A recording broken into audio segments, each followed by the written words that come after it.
اور یہ جو کانفرنس ہوئی قطر میں اور جس میں پاکستان کا ایک کلیدی رول رہا ہے، تو اس کے بعد میرا خیال ہے وزیر اعظم پاکستان کی جو عزت افزائی ہوئی وہ پاکستان کی عزت افزائی ہے، اور اب یہ ہم پر اس پر خوش ضرور ہونا چاہیے، شادیانے ضرور بجانے چاہیے، لیکن یہ بہت بڑی آزمائش بھی ہوتی ہے۔ آزمائش بھی ہے، یہی میرا سوال تھا ارشاد جب آپ کو صاحب۔ کوئی طاقت ملتی ہے، کوئی عزت افزائی ہوتی ہے، آپ کو غیر معمولی اہمیت ملتی ہے، تو آپ کی ذمہ داریاں بڑھ جاتی ہیں۔ ذمہ داریاں بڑھ جاتی ہیں، ایگزیکٹلی۔ میرا جو سوال تھا ارشاد صاحب، پاکستان بہت سے معاملات میں کلیئر ہوگا۔ پاکستان نے اسلامک دنیا کو قطر میں بھی بتایا کہ پاکستان بھلے ایک واحد اسلامی ایٹمی طاقت ہے، لیکن مسلم دنیا کا رکن ہونے کے ناطے وہ دستیاب ہے اپنے برادر مسلم ممالک کو ہر لحاظ سے جس طرح وہ چاہیں گے۔ پاکستان نے چین کے ساتھ بھی معاملات کو کلیئر رکھا، امریکہ کے ساتھ بھی کلیئر رکھا۔ یہ جو کلیئرٹی ہے، معروضی حالات ہمارے اکانومی کے، ہمارے چیلنجز تھوڑا بہت سنبھلتے ہیں، اب سیلاب آ گیا، اس کلیئرٹی کو مینٹین کرنا کتنا بڑا چیلنج ہے جبکہ دنیا ایوالو ہو رہی ہے، امریکہ کسی حد تک کمزور ہوتا دکھائی دے رہا ہے، اسرائیل پہ پابندیوں کی اب باتیں ہونے لگ گئی ہیں، اس کلیئرٹی کو مینٹین کیسے کیا جائے گا؟ دیکھیں، پاکستان نے 1973 میں دھماکے ہوئے انڈیا میں، 74 میں پوکھران میں۔ اس کے بعد پاکستان نے اپنے ایٹمی پروگرام کے بارے میں سوچا۔ جب ہمیں اطلاع ملی کہ پوکھران میں یہ کام ہو رہا ہے تو 1973 میں بھٹو صاحب نے ایک ملتان میں اجلاس کیا اور سائنسدانوں سے کہا کہ اس پر منصوبہ بندی کریں، اور باقاعدہ ہمارا جو پروگرام کا آغاز ہوتا ہے وہ 76 میں ہوتا ہے، 76 میں ہوتا ہے، اور 82 میں، یعنی 6 سال کے عرصے میں ہم ایٹمی قوت بن چکے تھے۔ اچھا، 82 میں ہمارے کول ٹیسٹ ہو گئے تھے اور ہم نے ایٹمی قوت بننے کا اعزاز حاصل کر لیا تھا۔ دھماکے بہت عرصے بعد جا کے ہوئے۔ ہمارے مقابلے میں کئی ممالک نے یہ کوشش کی، مسلم ممالک میں سے، جن کے پاس وسائل ہم سے زیادہ تھے، پیسہ تھا، دولت تھی، سارا کچھ تھا، ان کی رسائی بھی زیادہ تھی یورپ میں، امریکہ میں، ہم پر تو پابندیاں لگ چکی تھیں، لیکن نہ عراق یہ ہدف حاصل کر سکا، نہ لیبیا حاصل کر سکا، نہ ایران حاصل کر سکا۔ تو اصل میں تو جب یہ ہم نے ہدف حاصل کیا تو مسلم امہ کو، مسلم ممالک کو اور دنیا کو پتہ چل گیا، باقی جو غیر ہیں ان کو یہ سمجھ نہیں آئی کہ جو ملک 6 سال کے مختصر عرصے میں ایٹمی قوت بن سکتا ہے، اس کے پاس کتنی صلاحیتیں ہیں، کتنی صلاحیت ہے، کتنی توانائیاں ہیں، کتنی ذہانت ہے اور کس قدر تجربہ ہے۔ لیکن اب اگر وہ سمجھ آ گئی ہے تو اس کا مطلب یہ ہے کہ دیر آیت درست آیت۔ اب اس کو مینٹین کرنے کے لیے ہمیں علمی میدان میں، تحقیقی میدان میں، سائنسی میدان میں اور سب سے زیادہ سیاسی میدان میں کچھ کرنا ہوگا، ایک سسٹم کے تحت زندگی گزارنے کی عادت ڈالنی ہوگی۔ جی بالکل درست۔ منیر اکرم صاحب نے ہمیں جوائن کیا ہے، اقوام متحدہ میں پاکستان کے سابق مندوب ہیں، معینات سفارتکار ہیں۔ منیر صاحب شکریہ آپ کا۔ منیر صاحب، سعودی عرب میں وزیر اعظم پاکستان شہباز شریف صاحب کو اب کی بار فضائی سلامی بھی دی گئی، غیر معمولی پروٹوکول دیا جا رہا ہے، وجہ کیا ہو سکتی ہے؟ جی سعودی عرب کے ساتھ تو ہمارے بہت پرانے اور بہت گہرے تعلقات ہیں، اور ہمیں ہر وقت وہاں عزت ملی ہے، اور جو سعودی حکمراں ہیں ان کو بھی ہم نے بھرپور ہم عزت دیتے ہیں۔ تو یہ میرے خیال میں کوئی ایکسیپشنل نہیں ہے، پر اس وقت بہت نازک وقت ہے پوری اسلامی دنیا کے لیے، اور اس میں پاکستان ایک بہت اہم رول جی ظاہر ہے اس ٹریٹمنٹ سے۔ اچھا، یہ فرمائیں کہ عرب اسلامی کانفرنس کے فوری بعد دوسرے دن ہی اور جنرل اسمبلی کے اجلاس سے پہلے وزیر اعظم کا دورہ ہے سعودی عرب، جبکہ چند ہفتے پہلے بھی وہ سعودی عرب کا دورہ کر چکے ہیں، اس دورے کی آپ کے نزدیک کیا اہمیت ہے سفارتی حوالے سے، اقتصادی حوالے سے، معاشی اور تجارتی حوالے سے، کیونکہ وزیر خزانہ بھی ان کے ساتھ ہیں؟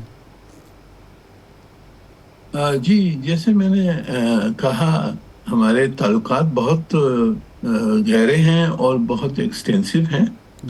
سعودی عرب نے بہت مرتبہ پاکستان، جب اکنامک حالات ہمارے نازک تھے تو انہوں نے ہماری مدد کی ہے، اور ہماری اس وقت کوشش، ایک بہت بڑی کوشش ہے کہ سعودی عرب سے اور دوسرے جو عرب ممالک ہیں ان سے انویسٹمنٹ پاکستان میں آئے، اور وہ میرے خیال میں وہ ایفرٹ جاری ہے، اور یہ میرے خیال میں ضروری ہے کہ ہمارے پرائم منسٹر صاحب ان سے ہی رابطہ رکھیں اس آبجیکٹو کو بڑھانے کے لیے۔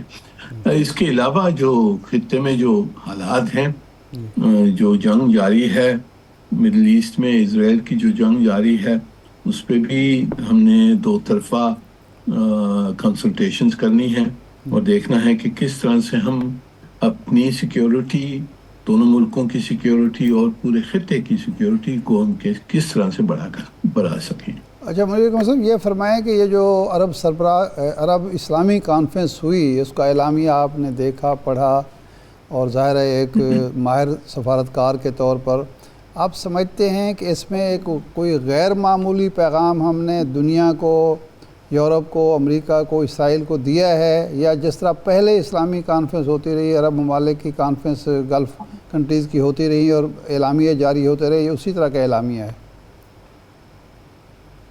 جی، دیکھیں، جو فیصلے جو کیے اور جو ارادے جو ظاہر ہوئے ہیں یہ جوائنٹ کمیونیکے سے، تو اس میں تو سب چیزیں ہیں کہ اسلامی دنیا کیا کر سکتی ہے فلسطین کی یہ جنگ روکنے کے لیے اور فلسطینیوں کو مدد کرنے کے لیے اور پوری خطے کی سیکیورٹی کو بڑھانے کے لیے، وہ سب چیزیں ہیں۔ پر جو اصل جو اس کا نتیجہ ہے، وہ کیا فیصلے ہر ملک، جو عرب اور اسلامی دنیا کا جو ہر ملک ہے، وہ کیا فیصلے لے سکتا ہے۔ اب جیسے کہ پاکستان نے تو یہ فیصلے لے لیے ہیں بہت عرصے سے، ہم تجارت اسرائیل کے ساتھ نہیں کرتے ہیں، ہم اس کو ریکگنائز نہیں کرتے ہیں، ہم اس کو عام سپلائی کوئی نہیں دیتے ہیں، ان کے ساتھ ہماری کوآپریشن نہیں ہے، اور ان کی ہم بالکل سخت قسم کی ہم مذمت کرتے ہیں اقوام متحدہ میں اور دوسرے فورمز میں۔ پاکستان تو اپنا جو ہمارا جو جائز ہمارے اوپر ہے وہ تو ہم کر رہے ہیں، پر یہ ڈیپینڈ کرتا ہے کہ پوری اسلامی دنیا نے اس قسم کی ایکشنز لے کر اور اسرائیل کو ایک پرائس دینی ہونی ہے کہ جو اگریشن کیا ہے انہوں نے۔ دوسرا جو پہلو ہے وہ ہم نے دیکھنا ہے کہ اگر ہم ساتھ مل کر امریکہ کو ہم نے کنونس کرنا ہے کہ وہ دباؤ ڈالیں نیتنیاہو پر کہ یہ جنگ روکی جائے، کیونکہ یہ جنگ ہے، نیتنیاہو کی جنگ ہے اور اس کی جو ایکسٹریمسٹ دوست ہیں ان کی جنگ ہے، وہ نہیں چاہتے کہ یہ جنگ روکے، کیونکہ جس دن وہ یہ جنگ رکے گی ان کا جو عہدہ ہے وہ وہاں سے ہٹا دیں گے اسرائیل میں، تو وہ اس لیے جنگ جاری ہے کیونکہ نیتنیاہو چاہتا ہے، پر ان کے اوپر دباؤ امریکہ کا سب میں اہم دباؤ ہو سکتا ہے، اور ہماری کوشش یہی ہونی چاہیے کہ ٹرمپ صاحب کو ہم منوائیں کہ آپ نیتنیاہو پر زور ڈالیں اور اس جنگ کو روکیں۔ صحیح ہے۔ ابھی یہ بھی خبریں آ رہی ہیں کہ یورپی یونین بھی اسرائیل پر پابندیاں عائد کرنے پہ غور کر رہی ہے۔ اگر ایسا ہوتا ہے تو اسرائیل کا حامی اور ساتھی ہونے کے ناطے امریکہ کا ری ایکشن یا اثر امریکہ پہ کیا ہوگا؟ جی، دیکھیے، امریکہ پہ ٹرمپ صاحب ہیں وہ شاید پرواہ نہیں کرتے ہیں کہ دوسرے کیا کر رہے ہیں، پر اگر عرب ممالک جو ہیں جیسے سعودی عرب ہیں، بڑے ملک ہیں جو خطے میں گلف کنٹریز ہیں، وہ ان کے تعلقات بھی بہت قریب ہیں امریکہ کے ساتھ، وہاں ان کی انویسٹمنٹ ہے امریکہ میں، ان کا دو طرفے جو اکنامک اور ٹیکنالوجیکل ریلیشنز بہت ساری ہیں، تو ان کا اثر رسوخ ہے واشنگٹن میں، اور اس کو انہوں نے استعمال کر کے اور ٹرمپ صاحب کو منوانا ہے کہ جی آپ یہ جنگ رکوائیے۔ جی صحیح ہے، ایک بریک لیتے ہیں منیر صاحب، کے بعد آپ سے مزید گفتگو کرتے ہیں، ہمارے ساتھ رہیے۔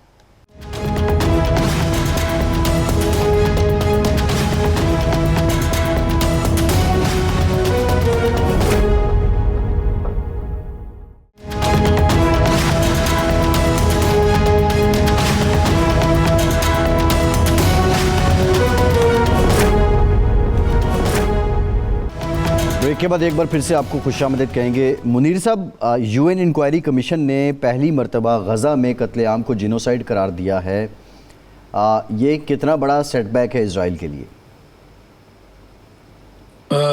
جی میرے خیال میں یہ اب دنیا کو ظاہر ہو گیا ہے اس رپورٹ کے بعد میں کہ جو ہم پہلے سے کہہ رہے تھے، جیسے پاکستان اور دوسرے ملک جو کہہ رہے تھے کہ جی اسرائیل کی یہ جنگ ایک جینوسائیڈ کر رہے ہیں، اب وہ پوری اقوام متحدہ کی ایک آفیشیل رپورٹ میں انڈورس ہو گیا ہے۔ اس کا اثر کتنا ہوگا اسرائیل کے اوپر، دیکھیں جو اگر لانگ ٹرم آپ سوچیں تو اثر ضرور ہوگا، کیونکہ اسرائیل ایک آئسولیٹڈ ایک روگ کنٹری بن جائے گا اس جینوسائیڈ کی وجہ سے، اور اکاؤنٹیبلٹی ہونی ہوگی آگے جا کر۔ پر جو یہ نیتن-یاہو ہیں، جو ابھی ان کے جو پرائم منسٹر ہیں، ان کو تو آئی سی سی نے وار کرمنل کے تحت انہوں نے اریسٹ وارنٹ دیا ہے ان کے خلاف، اور ان کے ایک دو جو کیبنٹ ممبرز ہیں ان کے خلاف، پر وہ تو پرواہ نہیں کرتا، کیونکہ جب تک کہ اس کو پروٹیکشن ہے امریکہ کی، تو وہ نہیں سمجھتا ہے کہ مجھ سے کوئی کر سکتا ہے، یا جو ڈیسیشنز ہیں international court of criminal court کی جو ڈیسیشنز ہیں، یہ اس کے اوپر انفورس ہو سکیں گی جب تک کہ اس کو پروٹیکشن ہے، یہ بڑی طاقت امریکہ کی۔ تو اس لیے وہ سمجھتے ہیں کہ ہمارے پاس ایک امپیونٹی ہے، تو اس وجہ سے وہ میرے خیال میں نیتن-یاہو تو اگنور کرے گا، پر جو آگے جا کر جس دن یہ جنگ بند ہوگی اور پھر ہم نے جو اکاؤنٹیبلٹی کا پروسیس شروع کرنا ہے، وہاں اسرائیل کو اور جو اس کے اس وقت جو سربراہ ہیں ان کی اکاؤنٹیبلٹی ہونی پڑے گی، اور میرے خیال میں دنیا بھولے گی نہیں کہ جو کچھ انہوں نے کیا ہے غزہ میں۔ اچھا یہ فرمائیں کہ اس وقت قطر پر جب حملہ ہوا، وہاں امریکہ کا سب سے بڑا فوجی اڈہ ہے، سیکیورٹی کا ذمہ امریکہ نے لیا ہوا ہے، تعلقات ہیں ثالثی کے لیے، خواہ افغانستان میں ہو یا کہیں اور ہو، قطر کو استعمال کیا جاتا ہے۔ اس حملے نے عربوں کو مایوس تو کیا ہے، تو کیا اب عرب ممالک، گلف کنٹریز، OIC، ایک نیا جو وجود میں آ رہا ہے اتحاد یا بلاک کہہ لیجئے برکس کی صورت میں، یا اس کی شنگھائی تعاون کانفرنس کی صورت میں، کیا اس طرف جا سکتے ہیں عرب، سوچ سکتے ہیں، یا رہیں گے وہ امریکہ کے ساتھ ہی اور اسرائیل کے حوالے سے بس سفارتی کوششیں جاری رکھیں گے؟ جی میرے خیال میں جو عرب ممالک ہیں انہوں نے کافی عرصے سے ان کی سیکیورٹی امریکہ کے پروٹیکشن میں رکھی ہے، اور ان کو وہاں سے رخ بدلنا میں کافی وقت لگے گا، اور کافی یعنی کہ بہت نازک یہ پہلو ہے جس کے اوپر انہوں نے سوچ سمجھ کے آگے بڑھنا ہوگا۔ اس وقت میرے خیال میں ان کے لیے رخ بدلانا امریکہ سے چین کی طرف یا روس کی طرف مشکل ہے، ان کی بہت ساری ولنریبلٹیز ہیں، تو اس وجہ سے میرے نظر میں یہ رخ بدلانا مشکل ہوگا اس وقت۔ جی ٹھیک ہے، اچھا یہ بتائیے گا، prime minister UN general assembly سے خطاب بھی کریں گے، اب کی بار ایک کانفیڈنس ہے پاکستان کا، پاکستان کے ایک ڈپلومیٹک مومنٹم بھی ہے، آپ کیا ایکسپیکٹ کر رہے ہیں کہ اس خطاب میں کیا ہونا چاہیے؟ جی اس خطاب میں آبویسلی پاکستان کی جو فارن پالیسی ہے وہ فارن پالیسی ہے کہ جی ہم UN چارٹر کے تحت ہماری فارن پالیسی چلتی ہے، تو UN چارٹر کی جو پرنسپلز ہیں اس کو دہرایا جائے گا، ری افرم کیا جائے گا. جو ہمارا جو پوزیشن ہے کشمیر کے اوپر اور ہندوستان کے ساتھ جو تعلقات کے اوپر جو ہماری پوزیشن اس کو دہرایا جائے گا میرے خیال میں. اور ہماری جو کوششیں ہیں کہ ہندوستان کے ساتھ جو مسئلے ہمارے ہیں اس کو ان کو حل کیا جائے، اور اس کے اوپر شاید توجہ ہوگی.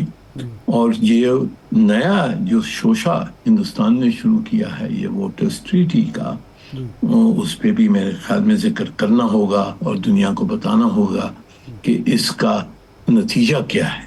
جس طرح سے یہ فلڈز آئی ہیں پاکستان میں اور ہندوستان نے ہمیں پوری خبر نہیں دی جس طرح وہ ٹریٹی کے تحت انہیں دینی چاہیے تھی، اس کا بھی ہمیں بہت نقصان ہوا ہے.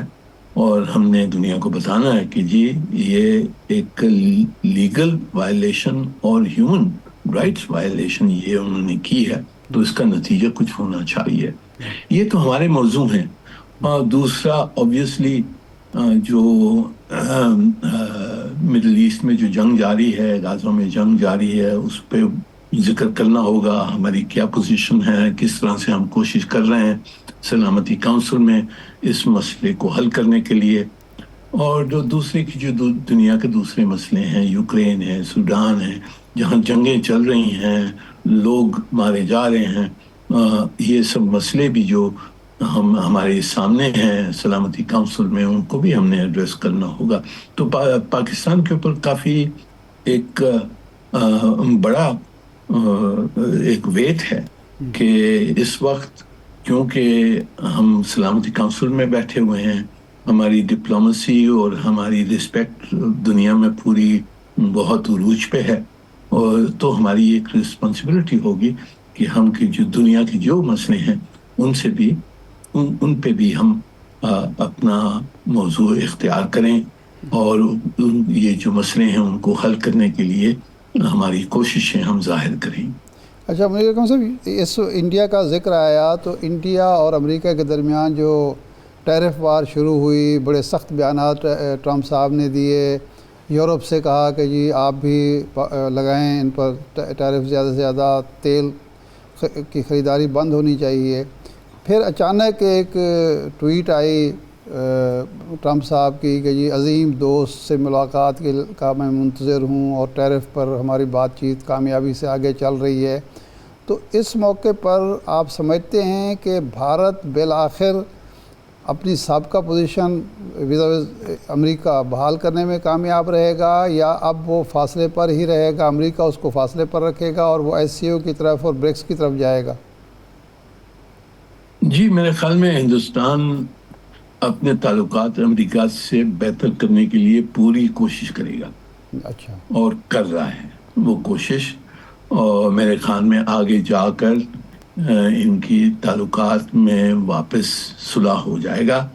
اور جو ٹیرف وغیرہ جو لگائے گئے ہیں وہ اپنی جگہ پر ہیں، ان کو نپٹنا پڑے گا ہندوستان نے. ہندوستان نے یہ ماننا ہوگا کہ امریکہ بڑی طاقت ہے.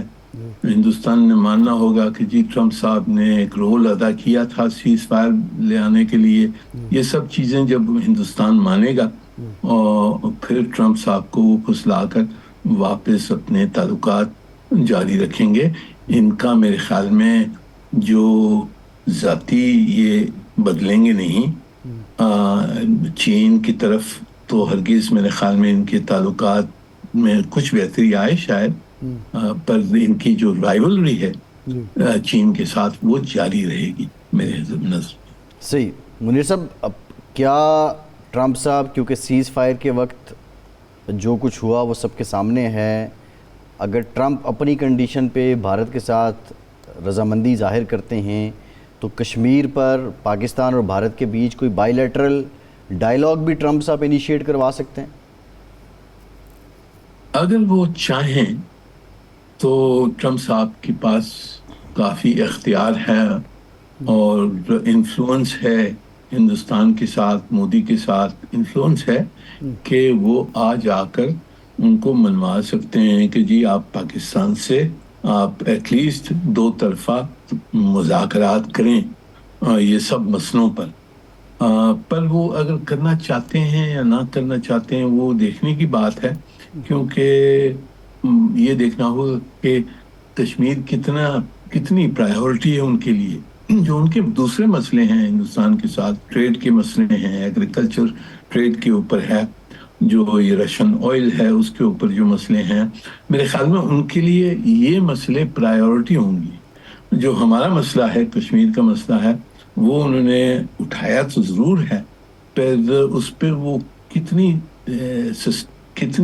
کس طریقے سے اس کو آگے بڑھا سکتے ہیں اور بڑھانے کے لیے تیار ہیں، وہ اب تک ظاہر نہیں ہے۔ جی ٹھیک، بہت شکریہ منیر اکرم صاحب، آپ ہمارے ساتھ موجود تھے۔ ارشاد صاحب، بہرحال یہ سگنیفیکنٹ ہے، پرائم منسٹر پاکستان کی ملاقات سے متعلق بھی کہا جا رہا ہے کہ امریکی پریزیڈنٹ ٹرمپ کے ساتھ ان کی بھی ملاقات ہونی ہے، لیکن اس سے پہلے جو حالیہ دورہ ہے، آپ کی نظر میں کیا ایجنڈا ہوگا آج پرائم منسٹر پاکستان شہباز شریف اور ولی عہد محمد بن سلمان کی ملاقات کا؟ دیکھیں، پچھلے دور حکومت میں بھی جو ایس پی ڈی ایم کے سے پہلے کی حکومت تھی اور اس کے بعد پی ڈی ایم کے دور میں بھی پاکستان اور سعودی عرب کے درمیان ہمیں مجدہ سنایا گیا تھا بہت بڑے تجارتی معاہدوں کا۔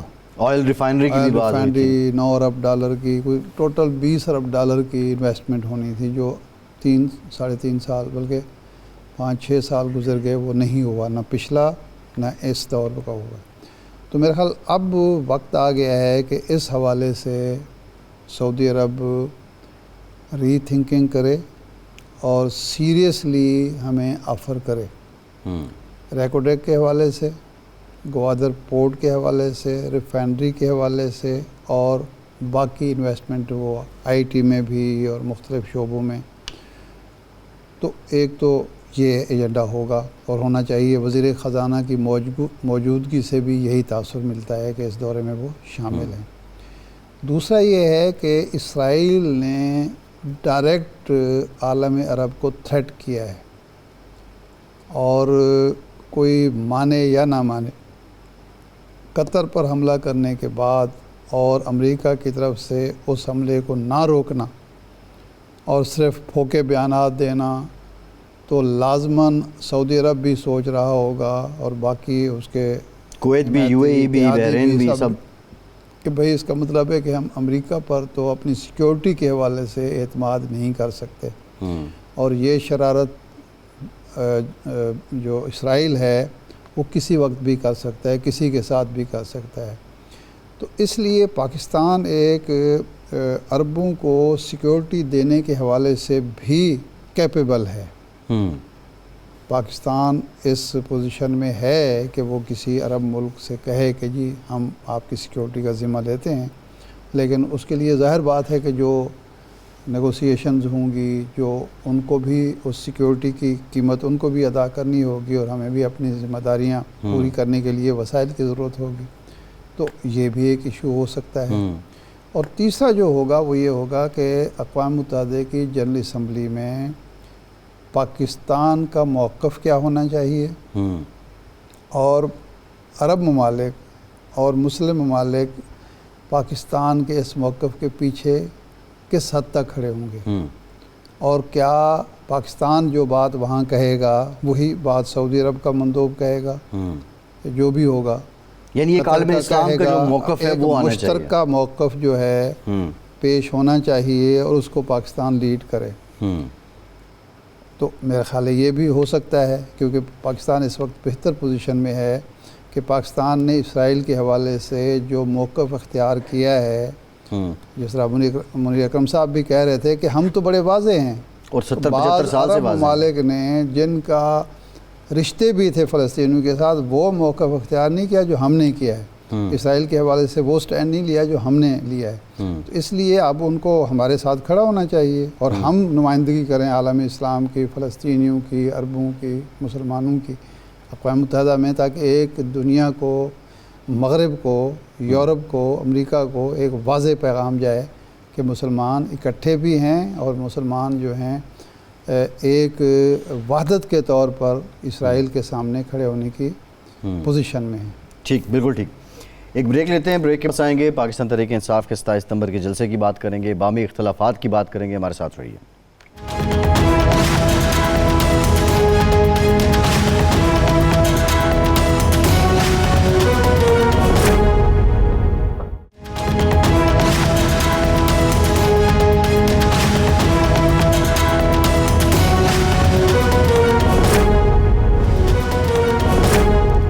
بریک کے بعد ایک بار پھر سے آپ کا خیر مقدم کرتے ہیں. ہمیں جوائن کیا ہے پاکستان تحریک انصاف کے وکیل رہنما ابوذر سلمان نیازی صاحب نے. نیازی صاحب شکریہ آپ کے وقت کا. نیازی صاحب 27 ستمبر کو پشاور میں پی ٹی آئی جلسہ کرنے جا رہی ہے ایسے صوبے میں، اس صوبے کے دارالخلافے میں جہاں آپ کی حکومت ہے. ڈیفینیٹلی جلسہ تو آپ بڑا کریں گے، لیکن اس جلسے سے پیغام کیا دینا چاہتے ہیں؟ دیکھیں، جلسہ جو ہے بیسیکلی بنیادی طور پہ جلسہ کسی بھی شخص ہوتا ہے یا کوئی پولیٹیکل گروپ ہوتا ہے، اس کے بنیادی حقوق جو ہیں ان کو جب وہ ایکسرسائز کرتا ہے تو اس کی مینیفیسٹیشن ہوتی ہے. جیسے میرا رائٹ ٹو فری اسپیچ ہو گیا، یا رائٹ ٹو اسمبل ہو گیا، یا فریڈم آف ایسوسیشن ہو گیا، آرٹیکل 15، 16 اور آرٹیکل 19 اس کی مینیفیسٹیشن ہے. یہ ہمارا بنیادی حق ہے. اب کیونکہ ہم پشاور میں کرتے ہیں اور وہاں پہ جلسہ ہو جاتا ہے تو ظاہری بات ہے یہ تھوڑا سا انپریسیڈنٹڈ اس وجہ سے لگتا ہے کیونکہ یہی چیز ہم پنجاب میں نہیں کر سکتے. کیونکہ جہاں تک تحریک انصاف کی بات ہے، ان کے لیے یہ سارے جو حقوق ہیں پنجاب میں یا سسپینڈڈ ہیں یا سلب ہوئے ہیں، کیونکہ ہمیں نہ جلسے کی اجازت ملتی ہے اور نہ اگر ہم کو گیدرنگ کرے تو پھر ہمیں اس کے بدلے میں پرچے ملتے ہیں، یا سیڈیشن کا پرچہ ملتا ہے، یا ہمیں میوٹنی کا پرچہ ملتا ہے، یا کار سرکار میں داخلت کا پرچہ اس کے میں ایز اے گفٹ ملتا ہے. اریسٹ ہوتے ہیں، ریڈز ہوتی ہیں. سو یہ تو ایک ہمارا ایک موبلائز کرنے کا عوام کو ایک ہمارا طریقہ ہے، سب کا حق ہے، تو وہ ہم کرتے ہیں، پہلے بھی، ابھی بھی کریں گے، آگے بھی کریں گے. اچھا، یہ فرمائیں کہ جناب علی امین گنڈا پور صاحب نے کل پرسوں یہ کہا کہ ہماری پارٹی کے اندر منافق ہیں جو انتشار پھیلا رہے ہیں لیکن ان کی کوششیں کامیاب نہیں ہوں گی. یہ کون منافق ہیں جو آپ کی پارٹی کو نقصان پہنچا رہے ہیں؟ دیکھیں، یہ تو علی امین گنڈا پور صاحب نے کہا ہے. میرے خیال سے وہ اگر آئیڈینٹیفائی کر دیتے یا نشاندہی کر دیتے تو بہتر میں جواب دے سکتا تھا. اب یہ پارٹی میں کون منافق ہے کون نہیں ہے میں اس ڈیبیٹ میں نہیں پڑھ سکتا، اور نہ میری نظر میں کوئی منافق ہے. ہاں، ایک چیز ہے کہ پارٹی میں مختلف جو اسکول آف تھاٹ کے لوگ ہیں ہماری پارٹی کے. کچھ لوگ پارٹی میں ڈفرینٹ پوائنٹ آف ویو رکھتے ہیں، کچھ ڈفرینٹ پوائنٹ آف ویو رکھتے ہیں، لیکن یہ تو ہر پولیٹیکل پارٹی میں ہوتا ہے. ہر طرح کے ویوز ہوتے ہیں، لوگوں کے کانفلکٹس بھی ہوتے ہیں. اب ہمارے نظر زیادہ اس وجہ سے آتے ہیں کیونکہ میڈیا کو ڈسکس ہی صرف پاکستان تحریک انصاف کرتا ہے تو لوگ دیکھتے ہیں. ادروائز نون لیگ کے اختلاف سننے میں کسی کو انٹرسٹ نہیں ہے، نہ پیپلز پارٹی کے اختلاف کسی کو سننے میں انٹرسٹ نہیں ہے. اس وجہ سے یہ چیزیں ہیں. خان صاحب جیل میں ہیں تو آپ کو پتہ ہے ڈفرینس آف اوپینین زیادہ ایکیوٹ لگتا ہے، آپ کو زیادہ ایکسٹریم لگتا ہے. ادروائز یہ چیزیں ہوتی رہتی ہیں. میری نظر میں کوئی منافق نہیں ہے، کوئی غدار نہیں ہے، سب خان صاحب کے ساتھ لوئل ہیں. ہاں، اوپینین فرق ہے جس کی وجہ سے کچھ چھوٹی موٹی آپ کو لڑائیاں نظر آ جاتی ہیں یا ڈس ایگریمنٹس پبلک فورم پہ بھی نظر آ جاتے ہیں اکثر. نہیں، اگر آپ کی چھوٹی موٹی لڑائیاں نہ ہوں، آپ کے لیڈر منافق کی بات نہ کرے تو پھر میڈیا ڈسکس کیسے کرے گا؟ میڈیا تو اس بنیاد پر کرتا ہے کہ آپ کے لیڈر ہی کچھ کہہ رہے ہوتے ہیں، ہدایات دے رہے ہوتے ہیں، ہدایات دے رہے ہوتے ہیں، تو اس کے بعد ہی پھر میڈیا کو موقع ملتا ہے بات. ہر کسی کا اوپینین ہے، لیکن میری نظر میں ایسا کچھ بھی نہیں ہے. ایسے میں کسی پہ نہیں الزام لگا سکتا کہ یہ منافق ہے یا یہ غدار ہے. I think this is not the right way. اور اس طرح کی اگر ڈسکشنز بھی ہیں، کوئی پارٹی کا شخص ہے تو وہ انٹرنل میکینزم موجود ہے اپنی، اس میں آپ شکایت بھی داخل کر سکتے ہیں، آپ کسی کے خلاف کمپلینٹ بھی کر سکتے ہیں openly. I don't agree with any one اگر کوئی اوپنلی ڈسکس کرتا ہے. میری نظر میں کوئی غدار نہیں ہے، سب لوئل ہیں خان صاحب کے ساتھ بڑا اچھا کام کرتے ہیں. نہیں, آپ کی پارٹی کا انٹرنل میکینزم نیازی صاحب یہ ہے کہ اب وہ شیر افضل مروت جیسے لوگ ہیں وہ اختلافی بات کرتے ہیں تو پارٹی کا party Marwat is not part of the party, ان کو خان صاحب کی ڈائریکشن پہ ہی نکال دیا گیا ہے. اب وہ جو مرضی کہیں, اب ان کو میڈیا کی ڈارلنگ تو ہیں, لوگ ان سے سوال سننا پسند کرتے ہیں, میڈیا والے پھر ان کو وہ جواب بھی دیتے ہیں, وہ تم سے سوال ہے, لیکن he is not representing Pakistan Tehreek Insaf in any capacity. آپ ان بکس he is not part of P T I. صحیح ہے. اچھا, پی ٹی آئی کا ایک مطالبہ تھا کہ خان صاحب کے مقدمات, خاص طور پر 9 مئی کے مقدمات کا اوپن ٹرائل ہونا چاہیے. اب عدالت نے فیصلہ کیا ہے کہ جیل میں ٹرائل نہیں ہوگا, اوپن کورٹ میں ہوگا, اور خان صاحب کو پیش کیا جائے, ویڈیو لنک پر پیش کیا جائے گا. تو اب پارٹی مطمئن ہے کہ یہ اوپن ٹرائل ہوگا؟ دیکھیں, یہ ابھی کیونکہ جتنے بھی ٹرائلز ہو رہے ہیں صرف ایک واحد ٹرائل ہے جس کا نوٹیفیکیشن آپ کو نظر آ رہا ہے, جس میں کہا گیا ہے کہ یہ اب ہم جیل میں نہیں کریں گے, اس کو ہم نارمل جو کورٹ ہے اس ٹرائل کورٹ اس کے اندر کریں گے. اگر حکومت وقت اتنی ہی ان کو خواہش ہے یا اتنا وہ چاہتے ہیں کہ ٹرائل کے اندر اوپننیس ہو, تو پھر جتنے بھی ان کے ٹرائلز ہیں, اس میں توشہ خانہ 2 ہے, اور جو ٹرائلز ہیں وہ سارے اوپن کریں اور ویڈیو لنک کی ان کو پیش کریں عدالت میں, جس طرح باقی ملزموں کو آپ نے عدالت میں پیش کیا. سو ایک کیس کو چوز کرنا, میں بتاتا ہوں اس کا ریزن کیا. اس کا ریزن یہ ہے کیونکہ یہ واحد ٹرائل ہے جس کے اندر پاکستان تحریک انصاف کی بے شمار لیڈرشپ جو ہے وہ بھی ایکیوز ہے, جس میں میجر لیڈرشپ آپ کی انکلوڈڈ ہے. وہ سب پیش ہوتے ہیں ان کیسز میں, اور خان صاحب سے ان کی ملاقات ہوتی ہے, اور کچھ ظاہری بات ہے ملاقات ہوتی ہے تو آپ کی اس میں کافی چیزیں ڈسکس ہوتی ہیں, پھر ڈسکس ہوتی ہیں تو باتیں باہر بھی آتی ہیں, تو وہ باتیں باہر آتی ہیں تو پھر لوگوں کو پسند نہیں آتی. تو پھر یہی طریقہ ہے کہ جی آپ اس کو اوپن ٹرائل کر دیں, خان صاحب سے کسی کی ملاقات نہ ہو, کوئی ایزی کمیونیکیشن نہ ہو. اس کمیونیکیشن کو روکنے کا ایک نیا طریقہ نکالا ہے کہ ویڈیو لنک سے بٹھا کے دور سے ٹرائل کر دیں 5 منٹ کی حاضری لگوا کے. اور وہ مجھے اس پہ بھی شک ہے, یہ ویڈیو لنک بھی نہیں نظر آئے گی کسی کو عدالت کے اندر, یہ صرف دکھاوا ہوگا. وہ ویڈیو آئے گی, کسی کو نظر بھی نہیں آئے گی, نہ عدالت میں کسی کو نظر آئے گی, اور ختم ہو جائے گی. جس طرح پہلے تماشا لگا اس عدالتی نظام کے اندر, ابھی بھی وہی لگے گا. سے یہ بتائیے کہ جو NCCIA ہے اس نے بھی کوئی تفتیش کی ہے, انہوں نے کیا پوچھا ہے خان صاحب سے, اور بالخصوص جو ایکس ہینڈل ہے یہ بھی ایک معمہ ہے کہ کون وہ استعمال کر رہا ہے. دیکھیں, NCCI جو ایک انہوں نے اتھارٹی بنائی تھی کہ ہم اس ملک میں جو سائبر کرائم ہے اس کو کنٹرول کریں گے, اس کے ساتھ خاص کر جو فراڈ ہوتے ہیں, سائبر فراڈ ہوتا ہے, سائبر بولینگ ہوتی ہے, بہت ساری چیزیں ہیں, آپ اس کا ایمٹ پڑھیں. لیکن NCCI پہلے تو ہمیں یہ نہیں پتا کہ وہ کس انکوائری میں گئے ہیں, کون سی FIR نمبر ہے, کیا انکوائری نمبر ہے, کس آفینس کی وہ انویسٹیگیشن کر رہے ہیں, کس ٹویٹ کو وہ دیکھ رہے ہیں, اور اس ٹویٹ کا خان صاحب سے کیا کنیکشن انہوں نے نکالا ہے. آپ ایسے نہیں ہیں کسی شخص کو جا کے اٹھا دیں, اس کو کہیں جی ہم آپ سے سوال جواب کرنے آئے ہیں. جمہوریت اور رول آف لا میں, قانون میں ایسے آپ نہیں کسی سے سوال جواب کر سکتے. اور وہاں پہ سب سے زیادہ ضروری یہ چیز تھی خان صاحب کے لائر کا موجود ہونا. آپ وہاں پہ ریٹن کوشچنئر دیں, آپ اس طرح زبانی سوال جواب بھی نہیں کر سکتے. آپ ریٹن کوشچنئر دیں, پھر آپ کو اس کا جواب ملے گا. اور میرے خیال سے جو ان کو وہاں پہ جواب ملا, ابھی تک جو میرے پاس انفارمیشن ہے, وہ اس سے کافی سیٹسفائڈ گئے ہوں گے NCCI والے.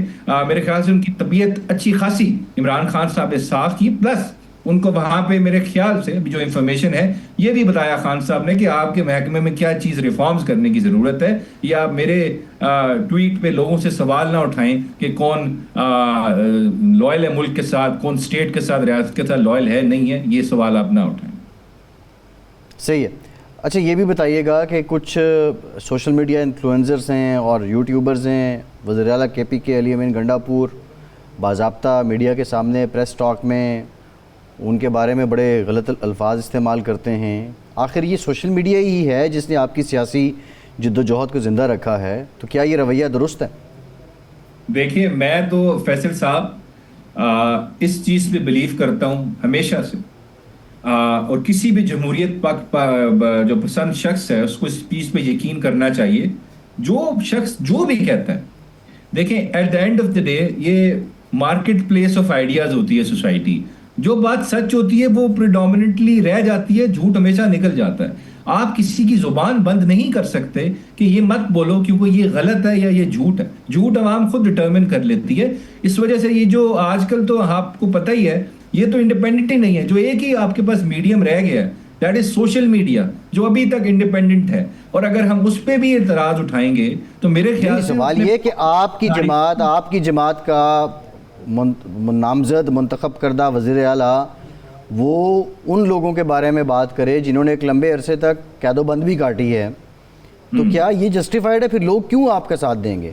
نہیں بالکل. دیکھیں, پہلی بات ہے علی امین صاحب از chief minister of K P K. He is not secretary general of P T I, not chairman of P T I. پہلے میں کلیئر کر دوں, جو انہوں نے کہا سوشل میڈیا کے بارے میں وہ پارٹی پالیسی نہیں ہے, وہ ان کا اپنا ذاتی بیان ہے. دوسری بات, جو پارٹی پالیسی ہے وہ یہی ہے کہ سوشل میڈیا جو ہے اس کی وجہ سے تحریک انصاف نے الیکشن جیتا. وہ تو خیر فارم 47 کی 2 نمبری جنہوں نے کی, مینڈیٹ چوری کیا, آپ نے دیکھ لیا. ابھی کامن ویلتھ کی رپورٹ کے بعد بھی وہ ساری چیزیں جو ہے فشاں ہو گئی کہ کس طرح الیکشن چوری کیا گیا, مینڈیٹ چوری کیا گیا. ہمارا الیکشن ہم نے سوشل میڈیا کی وجہ سے لڑا ہے. ہمارے کینڈیڈیٹس کو کوئی نہیں جانتا تھا, سوشل میڈیا نے ان کی کیمپین کی ہے. تو میں تو سوشل میڈیا کے بارے میں کوئی بات نہیں کر سکتا. ان کا ہم پہ احسان ہے, انہوں نے ہم پہ زندہ رکھا ہے.